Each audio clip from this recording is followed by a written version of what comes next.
The level ranks of flame were relieved at intervals by the standard bearers, as we called the tall dead trees, wrapped in fire and waving their blazing banners 100 feet in the air. Then we could turn from this scene to the lake and see every branch and leaf and cataract of flame upon its bank perfectly reflected as in a gleaming, fiery mirror.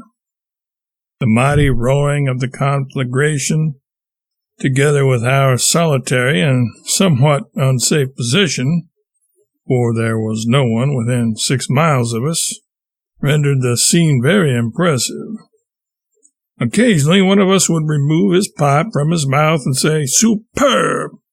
Magnificent! Beautiful! But by the Lord God Almighty, if we attempt to sleep in this little patch tonight, we'll never live till morning. For if we don't burn up, we'll certainly suffocate." But he was persuaded to sit up until we felt pretty safe as far as the fire was concerned, and then we turned in, with many misgivings. When we got up in the morning, we found that the fire had burned small pieces of driftwood within 6 feet of our boat and had made its way to within 4 or 5 steps of us on the south side. We looked like lava men, covered as we were with ashes and begrimed with smoke. We were very black in the face, but we soon washed ourselves white again. John D. Kinney, a Cincinnati boy, and a first-rate fellow, too, who came out with Judge Turner, was my comrade. We stayed at the lake 4 days. I had plenty of fun, for John constantly reminded me of Sam Bowen when we were on our campaign in Missouri.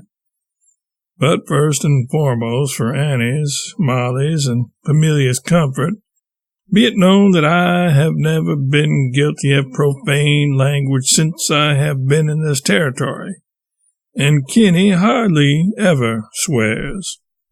But sometimes human nature gets the better of him.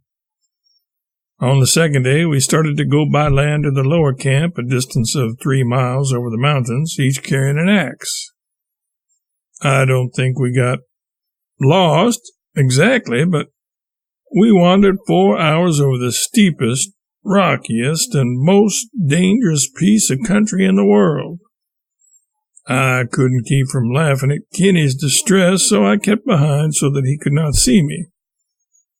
After he would get over a dangerous place with infinite labor and constant apprehension, he would stop, lean on his axe, and look around, then behind, then ahead, and then drop his head and ruminate a while. Then he would draw a long sigh and say, "Well, could any billy goat have scaled that place without breaking his damn neck?" And I would reply, "No, I don't think he could."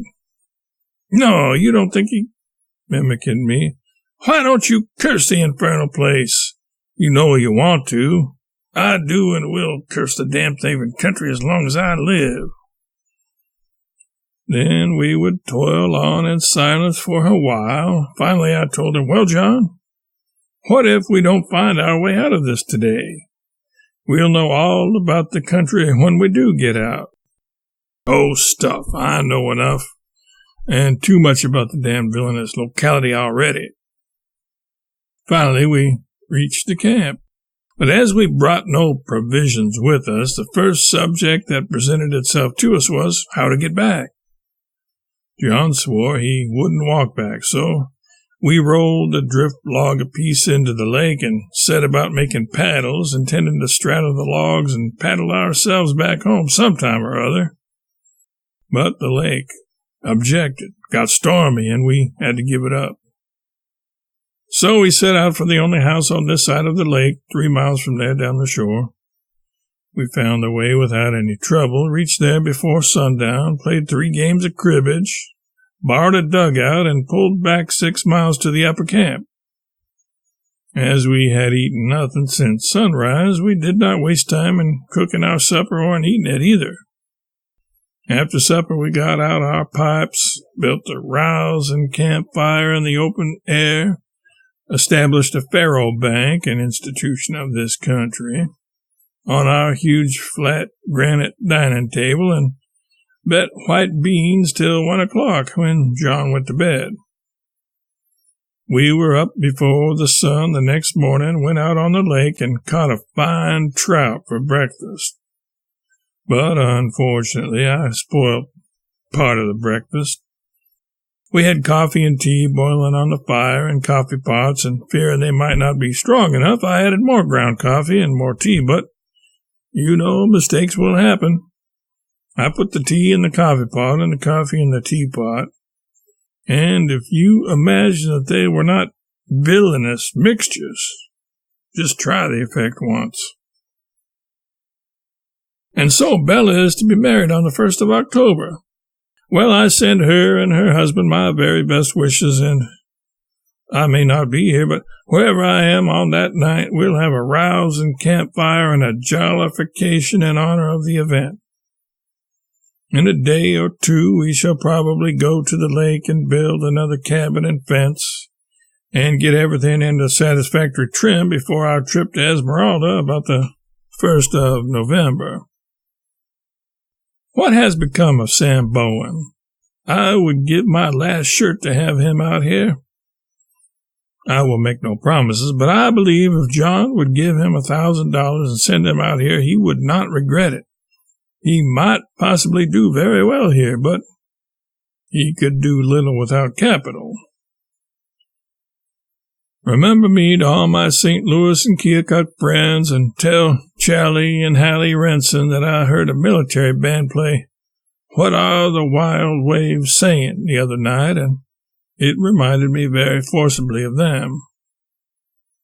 It brought Ella Creel and Belle across the desert, too, in an instant, for they sang the song in Orion's yard the first time I ever heard it.